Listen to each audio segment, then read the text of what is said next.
everyone, welcome to our new session of KCC tutorials.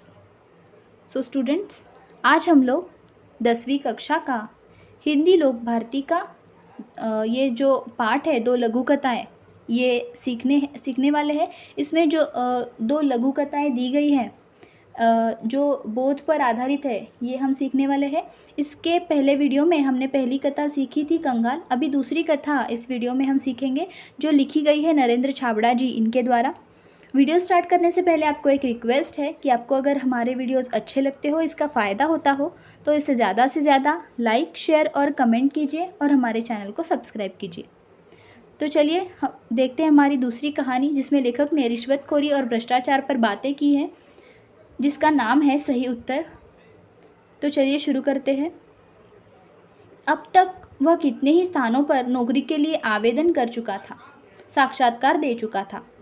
एक व्यक्ति है जो बहुत से जगहों पर नौकरी के लिए ट्राई कर रहा था, उसके लिए आवेदन उसने दिया था, मतलब नौकरी के लिए इंटरव्यूज़, ये मुलाकात दे रहा था। साक्षात्कार दे चुका था मतलब इंटरव्यूज़, मुलाकात दे चुका था। उसके प्रमाण पत्रों की फाइल भी उसे सफलता दिलाने में नाकामयाब रही थी। उसके पास बहुत सारे प्रमाण पत्र थे, मतलब ये बहुत अच्छा व्यक्ति था, मतलब काबिल था कि नौकरी पा सके, लेकिन फिर भी उसे सफलता मिली नहीं थी अब तक। हर जगह भ्रष्टाचार और रिश्वत का बोलबाला होने के कारण योग्यता होने के बावजूद भी उसका चयन नहीं हो पाता था। मतलब ये कैपेबल था, योग्यता मतलब ये नौकरी करने के लिए, काम करने के लिए कैपेबल था, लेकिन भ्रष्टाचार और रिश्वत के कारण इसे नौकरी नहीं मिल पा रही थी, उसका सिलेक्शन नहीं हो पा रहा था, चयन नहीं हो पाता था। मतलब चयन मतलब क्या, सिलेक्शन, उसका सिलेक्शन नहीं हो पाता था। हर ओर से अब वह निराश हो चुका था, मतलब ये मायूस सा हो गया था, निराश हो गया था। भ्रष्ट सामाजिक व्यवस्था को कोसने के अलावा उसके वश में और कुछ तो था नहीं। मतलब ये जो सामाजिक व्यवस्था है उसे सिर्फ कोसना ही उसके हाथ में था, और ये कुछ भी कर भी नहीं सकता था। ये हेल्पलेस, बेबस जो हो गया था, क्योंकि पूरी सामाजिक व्यवस्था जो है वो भ्रष्ट हो चुकी थी। मतलब रिश्वत और भ्रष्टाचारी के साथ ही कुछ काम समाज में किए जा सकते थे, और ईमानदारी से कोई भी काम हाथ में नहीं आता था, वहाँ पर सफलता मिलती ही नहीं थी। तो ये जो इंसान था, व्यक्ति था जो मुलाकात दे रहा था, ये बहुत निराश हो चुका था। आज फिर उसे साक्षात्कार के लिए जाना है, एक जगह पर उसे आज फिर मुलाकात के लिए जाना है।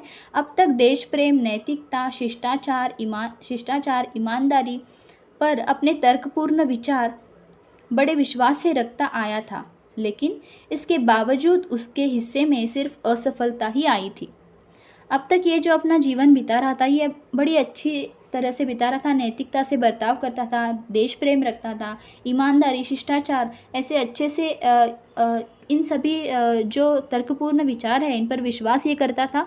तर्कपूर्ण विचार मतलब ये जो लॉजिकल थिंकिंग है, मतलब इन पर ये विश्वास करता था, लेकिन इसके बावजूद भी उसके हिस्से में सिर्फ असफलता ही आई थी, फेल्यूर ही उसको सभी जगह पर मिला था। साक्षात्कार के लिए उपस्थित प्रतिनिधि मंडल में से एक अधिकारी ने पूछा, भ्रष्टाचार के बारे में आपकी क्या राय है? जब ये मुलाकात देने के लिए जाता है, उसकी मुलाकात का दिन होता है आज, तो ये मुलाकात के लिए जाता है, तो सामने बैठे हुए अधिकारियों में से एक ने पूछा कि भ्रष्टाचार के बारे में आपकी क्या राय है? आपकी राय मतलब आपका ओपिनियन क्या है? तो इसने क्या जवाब दिया, देखिए, भ्रष्टाचार एक ऐसा कीड़ा है जो देश को घुन की तरह खा रहा है। मतलब भ्रष्टाचार एक ऐसा कीड़ा है जो देश को खा रहा है, ऐसा ये कहता है। इसने सारी सामाजिक व्यवस्था को चिंताजनक स्थिति में पहुंचा दिया है। पूरी सामाजिक व्यवस्था इसके कारण बिगड़ी हुई है। सच कहा जाए तो यह देश के लिए कलंक है। ऐसी सभी उसकी बातें सुनने के बाद ये जो सामने बैठे अधिकारी है, ये उनको अच्छा लगता है, ये सभी बातें ये सुनकर अच्छा लगता है। अधिकारियों के चेहरे पर हल्की सी मुस्कान और उत्सुकता छा गई, क्योंकि उसका करारा जवाब सुनकर उनको अच्छा लगा। जो ये कहता है, अपनी राय ये बताता है भ्रष्टाचार के बारे में। उसके तर्क में उन्हें रुचि महसूस होने लगी, मतलब इंटरेस्ट आने लगा, रुचि महसूस होने लगी, मतलब दिलचस्पी उन्हें लगने लगी। दूसरे अधिकारी ने क्या प्रश्न किया, देखिए, रिश्वत को आप क्या मानते हैं? रिश्वत को आप क्या मानते हैं, ऐसा अधिकारी पूछता है। तो ये क्या जवाब देता है, देखिए, यह भ्रष्टाचार की बहन है, जैसे विशेष अवसरों पर हम अपने प्रियजनों, परिचितों, मित्रों को उपहार देते हैं, इसका स्वरूप भी कुछ वैसा ही है। ये कहता है कि भ्रष्टाचार जो है, ये जो रिश्वत है, ये भ्रष्टाचार की ही बहन है। जैसे हम विशेष अवसरों पर अपने प्रियजनों को उपहार देते हैं, भेंट देते हैं, गिफ्ट करते हैं, वैसे ही ये भी दी जाती है। लेकिन इस उपहार को देकर जो हम उपहार देते हैं, भेंट देते हैं, उसको देकर हम केवल खुशियों या कर्तव्यों का आदान प्रदान करते हैं, मतलब अच्छे कारण के लिए देते हैं।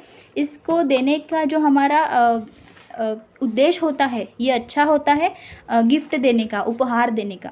लेकिन रिश्वत किसके लिए दी जाती है?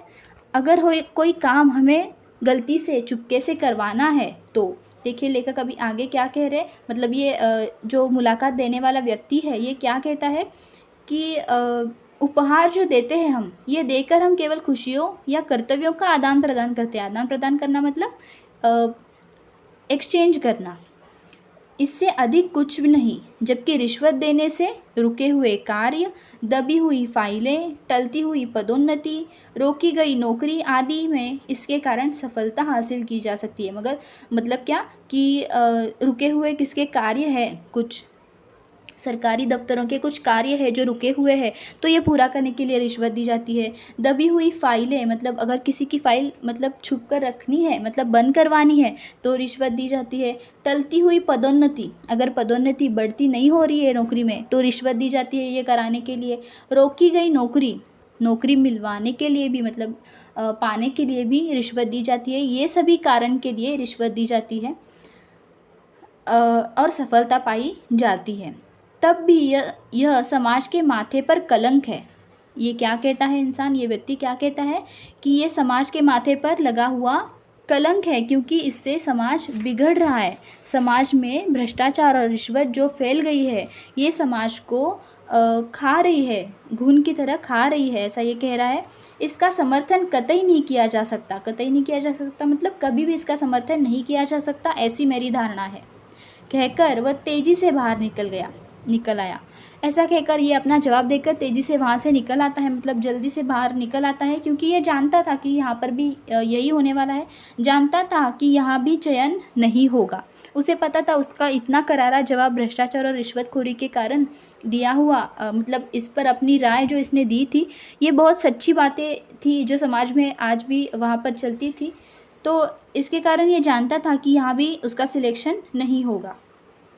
पर भीतर बैठे अधिकारियों ने गंभीरता से विचार विमर्श करने के बाद युवक से सही उत्तर की दाद देते हुए उसका चयन कर लिया। मतलब उसने जो उत्तर दिया था ये बिल्कुल सही था, इसका उत्तर बिल्कुल सही था। भ्रष्टाचार और रिश्वतखोरी में अपनी जो राय उसने दी थी ये बिल्कुल सही थी। तो इसी के कारण, ऐसा जवाब देने के कारण ही उसका चयन कर दिया गया था। आज वह समझा कि सत्य कुछ समय के लिए निराश हो सकता है, परास्त नहीं। जो सत्य होता है ये कुछ समय के लिए निराश हो सकता है, मतलब शांत सा हो सकता है, लेकिन परास्त नहीं हो सकता। परास्त मतलब ओवरथ्रोन नहीं किया जा सकता, ये कभी ना कभी तो सामने आने ही वाला होता है। तो इसका जो सही उत्तर था, इसके कारण इसका सिलेक्शन हो गया। तो इनकी ये जो लघु कथाएँ थी, ये मेरी चुनिंदा लघु कथाएँ से ली गई थी जो हमने आज सीखी। ये लघु कथा यहाँ पर ख़त्म होती है। इसके वर्ड मीनिंग्स अभी हम देखते हैं। देखिए, भीषण मतलब भयानक, लीजिए मतलब सीलन भरा, नीरवता मतलब एकांत, एकदम शांत, कंगाल मतलब गरीब, निर्धन, साक्षात्कार मतलब मुलाकात, रिश्वत मतलब घूस। मुहावरे देखिए इसमें, सीना तान कर खड़े रहना मतलब निर्भय होकर खड़े रहना, बोलबाला होना, प्रभाव होना, दाद देना, प्रशंसा करना। तो इस तरह से ये पाठ यहाँ पर ख़त्म होता है।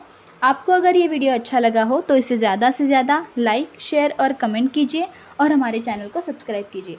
And thank you for watching our videos and good bye.